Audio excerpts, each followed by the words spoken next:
Nagbabalikan sa Cltv News at sa iba pang mga nangungunang balita. Iniulat ng Department of Education Region 3 na umabot sa mahigit 2 milyong mag-aaralang nakapagpatala sa iba't ibang paaralan dito sa Central Luzon.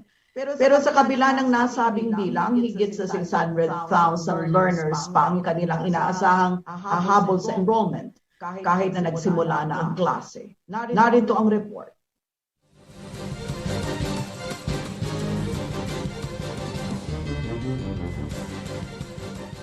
Alas 7 pa lamang ng umaga nakahanda na ang ilang mag-aaral na aming natunghayan na nagbalik eskwela para sa school year 2021-2022.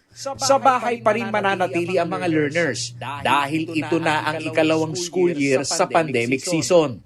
Si Francesca Estela na isang grade 7 student sa Pampanga High School, hindi na raw kabado sa online learning setup ng kanilang ginagawa. Madali naman po kaysa sa dati kasi yun po yung first time nang walang face-to-face classes. Hindi na anya bago ang nooy sistema na may GC o group chat ang mga guro at estudyante na dito malinaw na nakapagbibigay ng instruction at schedule. Sa messenger po, chinachat nila doon and then babasahin na lang po namin para maintindihan. Para sa ina ni Francesca na si Dayan Gonzales, natutukan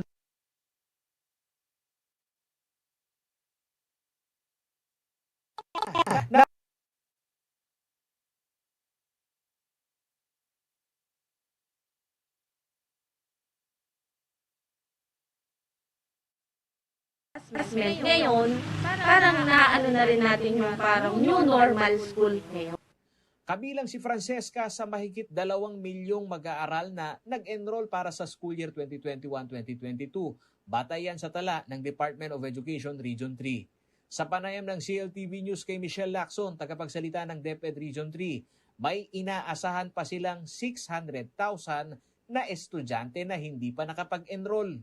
Naghahanap pa tayo ng around mga 600,000 po. Naghihintay pa tayo rather. Oo. Na mga ma-encode. Ang basihan ng DepEd Region 3 ay ang figura na 2.8 million na enrollees noong nakaraang taon. Ating po kasing projected enrollment for school year 2021-2022 ay nasa almost 2.7 million. To be exact, it's 2,699,515. Compared po ito doon sa last school year na enrollment natin, which is around 2.8. So meron po talagang konting decrease doon sa ating computation, no? But of course, yun nga po katulad ng nabanggit po natin ngayon at nakikita natin, no? Yung ating pong mga mag-aaral na nagdalawang isip, no? Or tumigil ng pag-aaral last school year, ay ngayon po ay bumalik sila, no? Although nahuli sila ng 1 taon, ngayon naman po ay nag-enroll na sila at nandun din po sila ngayon, either sa public or private po na mga paaralan. Sa laki ng bilang na ito, binawi ng DepEd Region 3 na hanggang September 13 na lamang ang huling enrollment. Sinabi ni Lacson na magpapatuloy ang pagtanggap nila ng estudyante kahit late enrollees ito. Kasalukuyan pa rin umanong kino-consolidate ang datos kaugnay naman ng mga dropout noong nakalipas na school year. Bilang magulang at guro, sinabi naman ni Lacson na kung paghahambingin ang school year na ito sa unang taon ng pag-aaral sa pandemic season, masasabing ang sitwasyon ng nasa 87,000 na public school teacher sa rehiyon at mga magulang na may kolaborasyon sa blended learning system ay higit umanong matibay ngayon. At hindi na rin anya gahol sa panahon ang DepEd sa pagproseso ng learning modalities dahil kahit na mayorya ay printed modules, may estratehiya na rin sila na gumamit ng soft copy. At yung pong mga gumagamit ng digitized modules ay nagkaroon ng increase ng 12%. Makikita po kasi natin din yung pagbaba ng printed modules or reliance, no, ng ating mga schools sa printed modules dahil nagkaroon po tayo ng mga supplementary modalities. Ito yung mga tinatawag nating radio-based instruction at saka po TV-based instruction. So nakita natin last year at this will be sustained for this school year, no?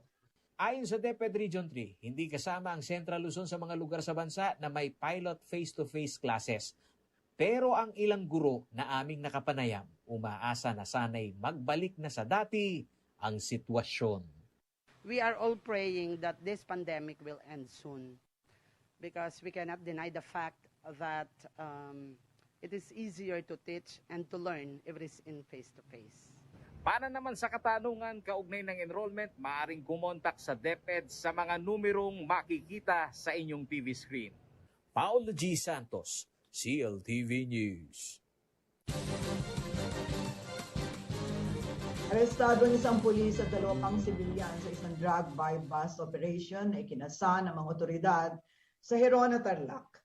Nagbabala naman si Police Regional Office 3 Director Police Brigadier General Valeriano T. De Leon na hindi nila kukonsintihin ang kanilang mga kabaro na sangkot sa illegal drug activities. Narito ang report.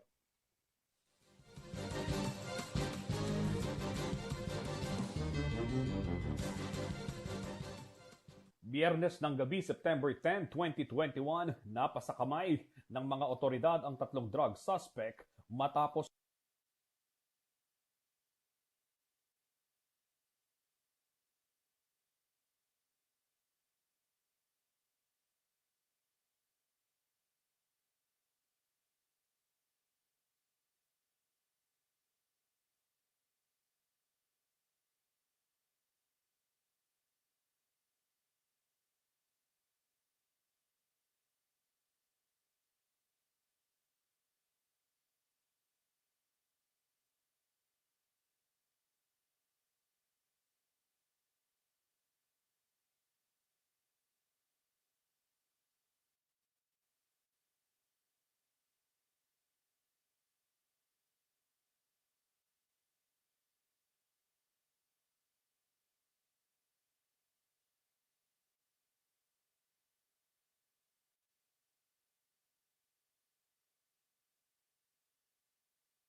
This program was brought to you by Shore 360.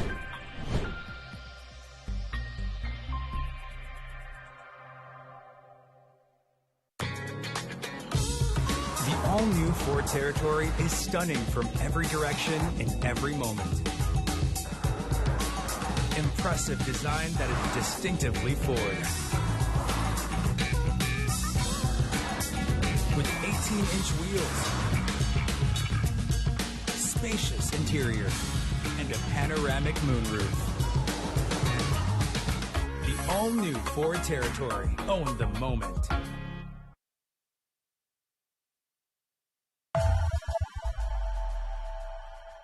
Ako po ang inyong lingkod, si Manong Willie Dar, mula sa Kagawaran ng Agrikultura.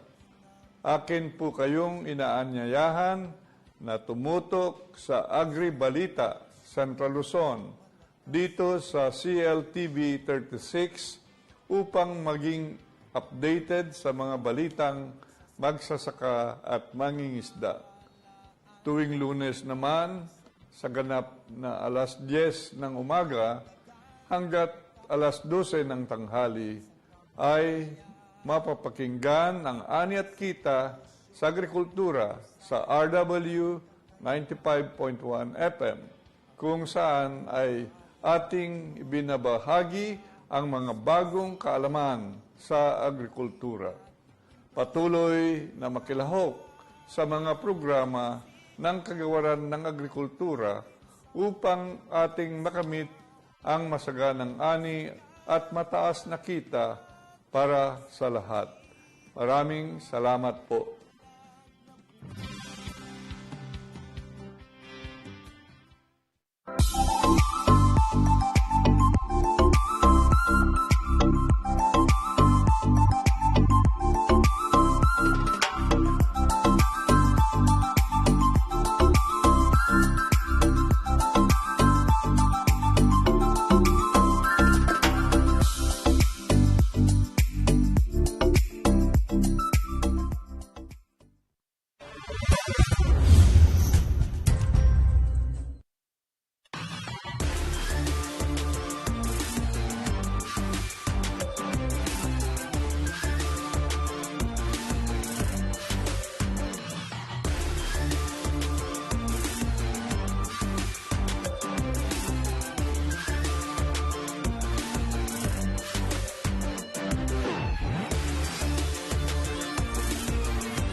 Pagmasusyan tayo ngayon ng Agosto, ingaldoning amanong siswan. Awsan tayang amanong siswan ing Kapampangan, pauli ng itiing lengguwahe, at kaya katamong sinusuking kaya katamong indo, inyang mibaytamo kaya tiyato. Ing amanong siswan, yapining kaladwa tamong Kapampangan. Iting mami kabaldugan, king kaya katamong pangataw. Ing labwad Kapampangan, nung nuya, dapat gagambulan ing amanong siswan, aliyamo keti Pampanga. Atin mo namang Kapampangan king Tarlac, Bataan, Bulacan, Nueva Ecija, Ampong Sambales. Pistaban maragulya ing labwad Kapampangan, dakal na ka rin kaya katamong kabalen, lakos ka rin kay nakan, ing kukulang ang masabal, king amano tamo. Tingpe nga rin Kapampangan, edan no tuturuding karelang anak. Ding kaya katamong sisibul akay nakan, kakarine daneng agkasan ing amano tamo. Dane akakit ing legwana niti.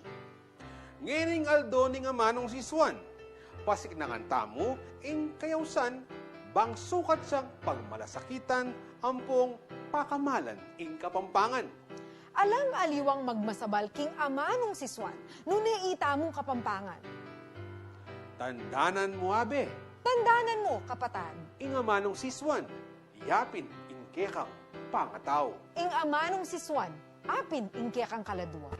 Luwidya, ing amanong siswan. Lidya, ing Kapampangan.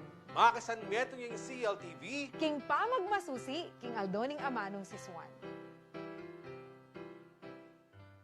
ang wika ay mahalaga sa pakikipag-ugnayan at mabigsang komunikasyon. Sa buong mundo, mayroong halos 6,500 wika. Umaabot naman sa mahigit kumulang 175 ang wika sa ating bansa. 8 rito ang itinuturing na major language o mga pangunahing wika na ginagamit sa iba't ibang lugar. At kabilang sa mga pangunahing wika ay ginagamit sa mga lalawigan ng gitnang Luzon. Gaya sa Pampanga, kung saan maririnig ang Kapampangan. Maya Paba, kumusta?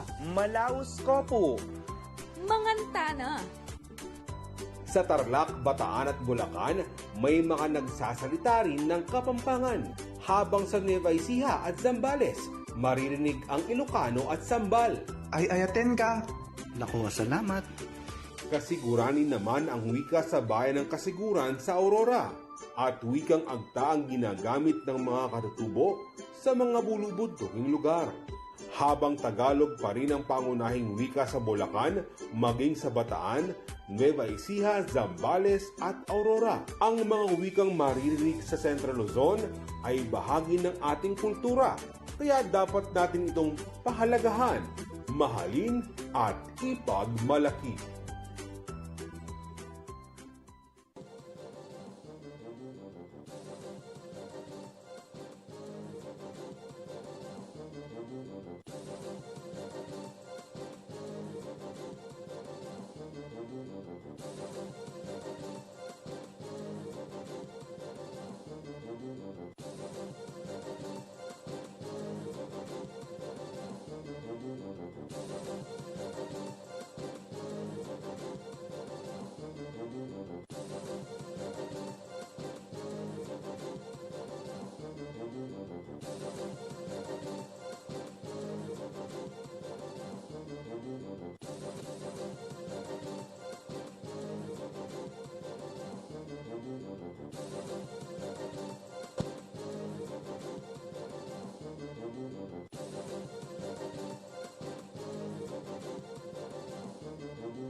Nagbabalik ang Cltv News at sa iba pang mga nangungunang balita.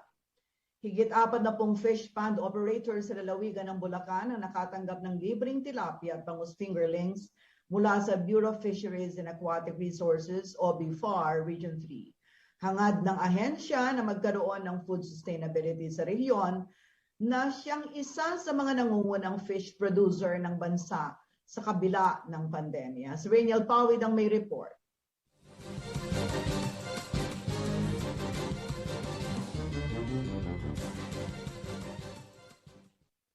Alas 6 pa lang ng umaga isinakay na ni Leticia Barrientos sa kanyang delivery service ang mga bag ng tilapia fingerlings na ibinigay sa kanya ng Bureau of Fisheries and Aquatic Resources o BFAR Region 3. 5 taon na siyang fish pond operator sa bayan ng San Miguel. Isa siya sa 41 beneficiaries ng 1 million peso worth ng tilapia at bangus fingerlings sa lalawigan ng Bulacan.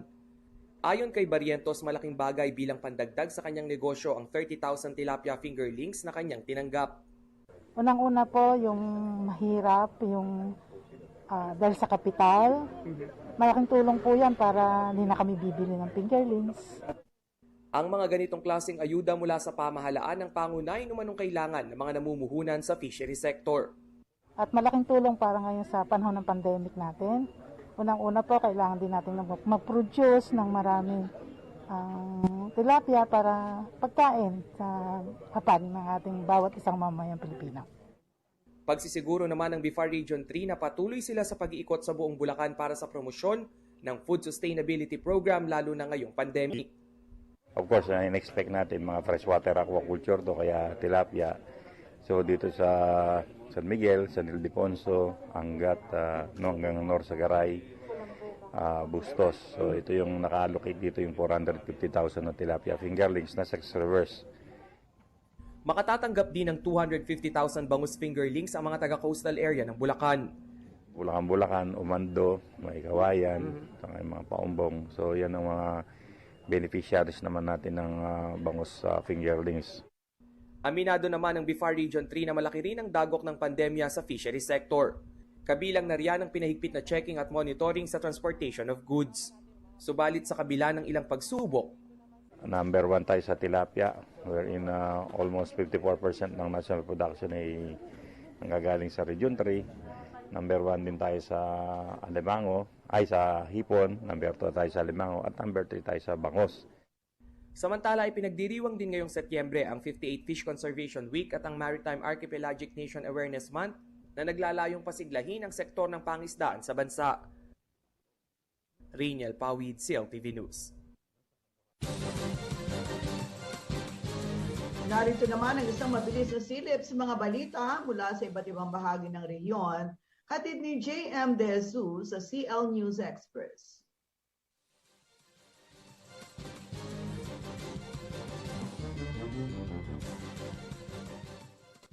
Dadaan sa restoration at itatayong muli ang ginibang bahagi ng lumang istasyon ng Philippine National Railways o PNR sa Giginto, Bulacan.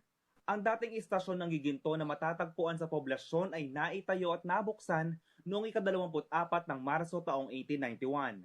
Simula nang mahito ang operasyon ng PNR sa hilagang linya noong 1989, tinirhan na ng ilang informal settlers ang naturang istasyon.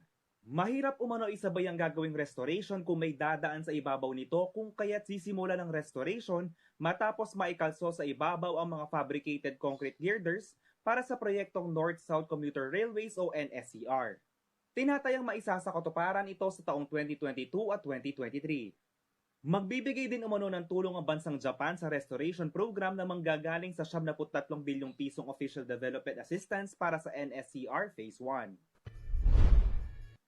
Sa ibang balita, tinatayang nasa 500 government and community leaders na nakiisa sa virtual provincial leveling session ng National Commission on Indigenous Peoples on NCIP sa Bataan.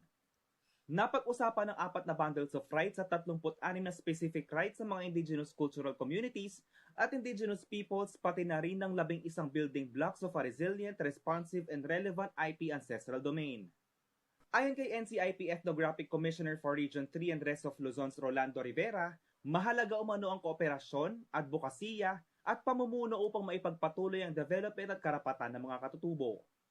Hinimok naman ng NCIP ang mga kabataan na maging bukas ng isipan at makilahok sa mga programa ng NCIP. Tiniyak naman ng pamahalaang panlalawigan ng Bataan na nirerespeto ng kanilang probinsya ang mga karapatan at kultura ng mga IPs. Samantala, hinimok ni Governor Susan Yap ang mga kabataang Tarlakenyo na gawin ang kanilang parte sa pagsugpo sa kaso ng HIV at TB sa kanilang probinsya. Binigyang diin ni Yap ang report ng Joint United Nations Program on HIV and AIDS na pinapakita na ang Pilipinas ang bansa na may pinakamabilis na paglobo ng kaso ng HIV epidemic sa Asia-Pasipiko. Bukod umano sa COVID-19, mahalaga din ang pagbibigay pansin sa HIV at TB dahil itong mga sakit na ito ay nakamamatay din. Ang kahirapan, undernutrition, kakulangan sa edukasyon at impormasyon at kawalan ng access sa primary at quality healthcare, umano ang mga risk factors kaya nakukuha ang sakit na HIV at TB. Makakatulong din umano ang gender sensitivity at sexual health education upang mahinto na ang stigma at diskriminasyon dahil madalas na ihahanay ang HIV infection bilang isang kasalanan o pagkaimoral. JM De Jesus, CLTV News.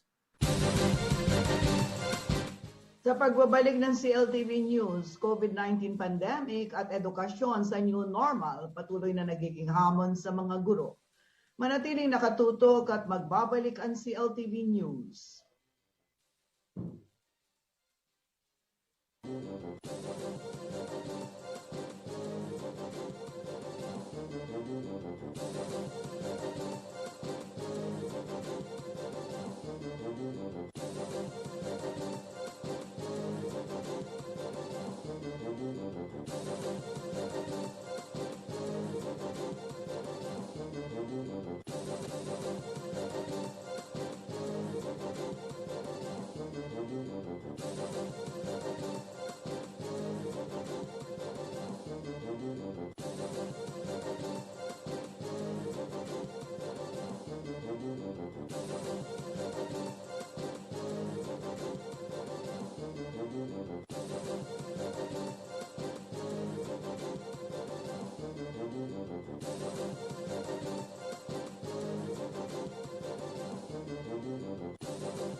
Our superheroes don't wear capes. Some of them wear headsets. Some of them wear scrubs. Some of them wear hoodies. Some work in offices and some at home. Everyone wears a smile.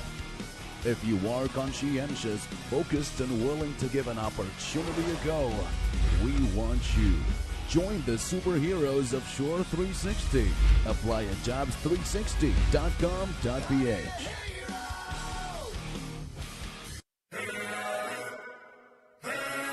Designed to get back from any adventure. Every day without fail. Being tough is not enough, so we keep testing. In the pursuit of ultimate toughness and reliability, the new Strata, engineered beyond tough. Drive your ambition. Mitsubishi Motors.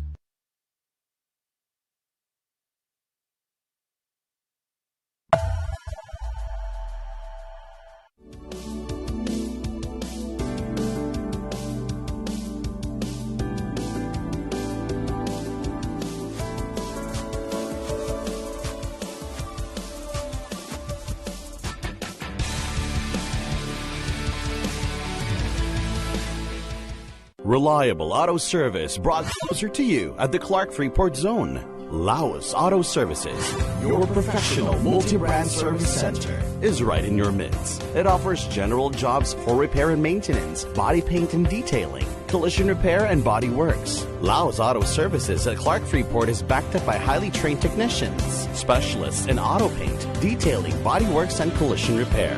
Laos Auto Services, your professional multi-brand service center. Open Monday to Saturday from 8:30 a.m. Located along Manuel A. Rojas Highway, Clark Freeport Zone. For inquiries, contact 045-499-8080 or 0908-819-8080. Nasistress ka na ba? Nagpapanik o natatakot dahil sa COVID-19? Normal lang ang ganitong mga reaksyon sa ngayon. Pero may magagawa ka para mapagtagumpayan ang sitwasyon na ito. Ituloy lang ang pangangamusta sa mga kamag-anak at kaibigan gamit ang text, tawag o video. Tiyakin na ang mga bata ay ligtas at nasa maayos na kalagayan. Gawin sa bahay ang mga nakasanayan upang hindi mabagot o mabalisa sa panahong ito. Sa wastong pag-iingat, ang virus hindi kakalat. COVID-19, kayang-kaya nating tapusin.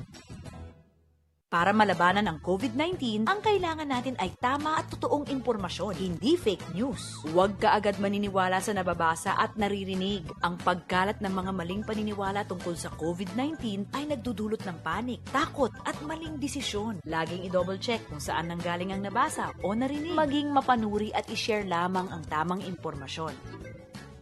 Sa wastong pag-iingat, ang virus hindi kakalat. COVID-19, kayang-kaya nating tapusin. Maralas tayang daramdaman ing flattening the curve istong pisasabihan ing COVID-19. Adareng health expert, ampong government leaders, asambut tayo ing COVID-19 istong may flatten nga ing curve. Nano yawari ini at makanano tayang a-flatten ing amanwandang curve. Ay ini ing ausandang curve. Metong yay ini kareng metric sa gagamitan dareng health expert, bang akit ing bilang dareng matuturan COVID-19. Ing makatalakadalinya o y-axis, ing bilang dareng may infect king sakit. Kabang ing makakerang linya o x-axis, ing aldo, domingo, bulan, o banwa manibatin niyang may record ing mumunang kaso ng sakit. Istong kakatas siya ing curve king y-axis, buri ng sabihan, dara kalareng ni sasakitan. Ay ning peak, non kapilan pe kamarakal may ngayawak king sakit. Mipalyaring uling mabilis ang transmission rate ng COVID-19 at ali epektibo ing preventive measures sa gagawan king metong alugal, inya dara kalaring kaso.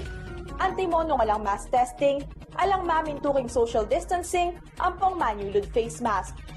Metong king resulta nini, naayag yun ng healthcare system ing sitwasyon. Pero bagya-bagya, malyari ang babaying curve. Pauli ning marakal na may ngaturan at diritak na lareng host ning virus. King sitwasyon na makanyan, mas masanting nung mas flat yung curve. Malyaring mas magluwat yung virus king komunidad, pero mas maritak noman ding maturan. nung mas maritang laring pasyente, masagyuning healthcare system. Ay ni kano'y ideal curve. At isnong tunggal ditak namo impamagtas ng linya king y-axis, apin na itayong ausandang flattening of the curve. Agyu tayo ninong ikatamungan, manyulod face mask, mag-social distancing, ampong paneng manos gamat. Maragulya mo naman partiing gobyerno Kenny. Ma-flatten niya yung curve nung apatubad na yung karelang test, trace, treat a game plan. King makanitang paralan, agad lang mikawani ding identified COVID positive at miligtas laking sakit ding keraklan ka ring paligid to. King pakisan metong daring tao ang po ni gobyerno, malyari tayang asambuting COVID-19 at a-flattening curve, kabang panayan ng bakuna o panulong solusyon king krisis ay ni.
Nagbabalikan si Cltv News at sa iba pang mga nangungunang balita.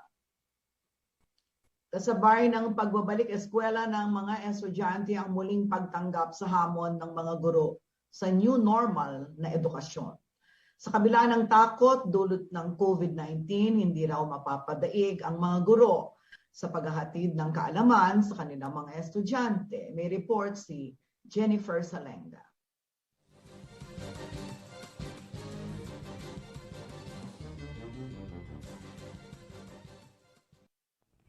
Nagsimula nitong ika-5 ng Setyembre at tatagal hanggang October 5 ang pagdiriwang ng National Teachers Month.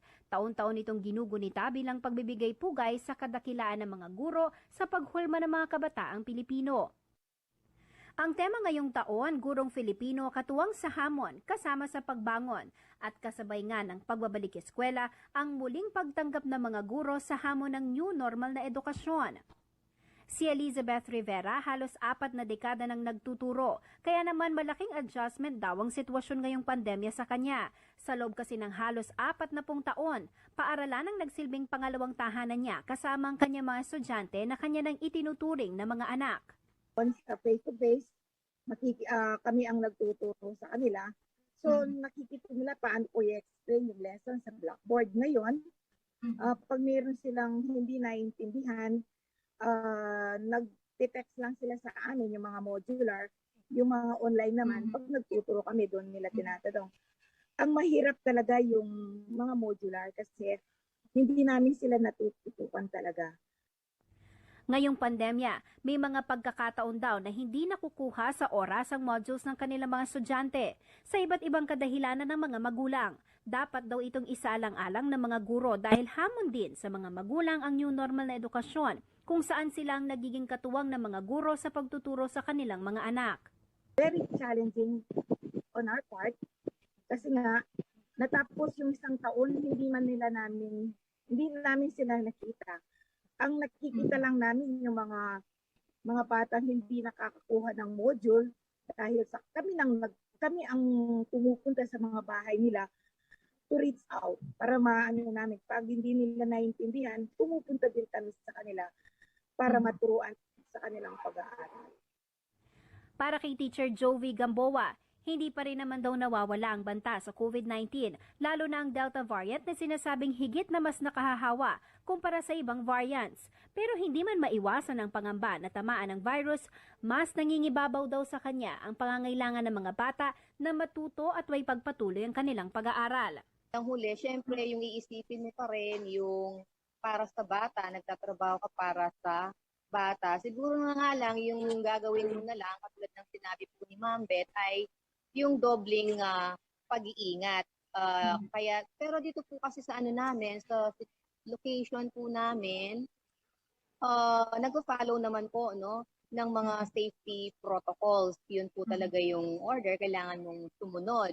Lalong-lalo na po, ayan, kapag sa pag-distribute ng retrieval ng mga modules. Kaya wala naman pong dahilan para hindi namin ma-overcome yung fear namin. Kasi ayun na nga, every now and then naman, regular yung pagdi-disinfect ng school facilities dito po sa amin. Kung ikukumpara nitong unang taon ang implementasyon ng New Normal Education, mas alam na raw ng mga guro ang kanilang gagawin para sa taong ito, kasama na riyan ang pag-iingat sa COVID-19. Ano namin yung ano ang dapat namin gawin. Unlike nung first time, talagang kinakapa namin lahat ng aming mga ginagawa. Hirap kami. Pero so far ngayon, sa tulong ng Panginoon, adjusted na kami sa aming pagtuturo. Ngayon, pinaalala naman ni Gamboa ang kalagahan ng pagiging focus sa pag-aaral kahit nasa bahay lang ang mga estudyante. Kailangang umaten sa mga klase kung pinili mo ay online class, no? And then naman kung modular ka, syempre, regular ka rin, no? Magsasagot ng mga modules mo para nang sa gayon ay matapos mo ang mga ito sa panahon ng retrieval, no? So may mga schedule naman po sila. At sa muling pagbubukas ng school year 2021-2022, kailangan din muli ang suporta ng mga magulang.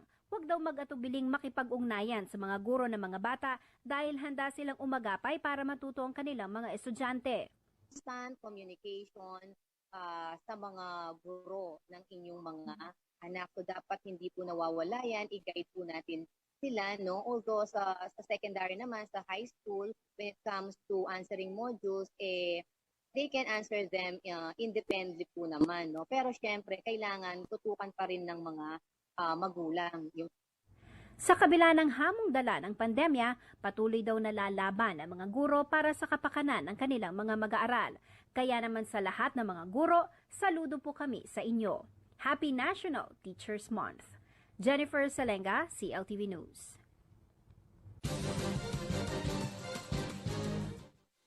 Alamin naman natin ang magiging lagay ng panahon bukas mula kay Ginoong Manny Esguera, ang Chief Weather Forecaster ng Pag-asa, Clark.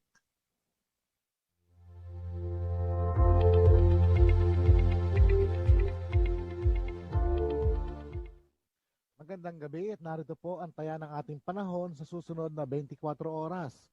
Intertropical Convergence Zone pa rin po nakakaapekto dyan sa may Palawan, Visayas at Mindanao. So sa ngayon po medyo na mahinga po si Habagat at wala na po kasi yung puwersa o yung lakas na humihila sa kanya kaya po medyo nawawala pa po siya. Si Typhoon Kiko naman po, dating Kiko, malayong-malayo na po siya, nasa 1,170 kilometers dyan po sa may hilaga ng extreme northern Luzon. So sa ngayon po, ang Caraga, Northern Mindanao, Palawan, Central at Western Visayas ay magiging maula po ang papawiri na mayroon po tayong inaasahan mga kalat-kalat ng mga pagulan, pagkidlat, pagkulog, dulot nga po ng Intertropical Convergence Zone o ITCZ. Samantala po ang Metro Manila at nalalaming bahagi ng bansa, kasama na po ang Pampanga, ay magiging bahagya hanggang sa kuminsan ay magiging maulap. Meron lamang po tayong inaasahang isolated cases ng mga rain showers. Dulot po ito ng localized thunderstorm. So pinag-iingat pa rin po ang lahat kahit po wala tayong habagat, pero magkakaroon pa rin po tayo ng mga pag-ulan. Although hindi naman po siguro ganong kalakasan, pinag-iingat pa rin po dahil yung lupa po natin dyan sa may mga magilid na malubunduking lugar, saturated na po yan, so prone pa rin po kayo sa landslide. At yung nasa mababang lugar po ay prone pa po kayo sa flash floods. So pinag-iingat po ang lahat. Magandang gabi po. At yan ang mga balitang nakalap ng CLTV News. Para sa karagdagang detalye, maaari niyong i-follow ang aming social media pages. Para sa Facebook at CLTV36 Official at CLTV36 News. Para naman sa Twitter, bisitahin ang at CLTV36. Instagram at CLTV36 Official. Kung nais niyong balikan ang mga programa ng CLTV, pwede niyong bisitahin ang aming YouTube channel at CLTV36 Official at ang aming website sa www.cltv36.tv. Mapapanood din ang mga programa ng CLTV nationwide via Signal Channel 115 at sa ating 39 cable partners sa buong Central Luzon.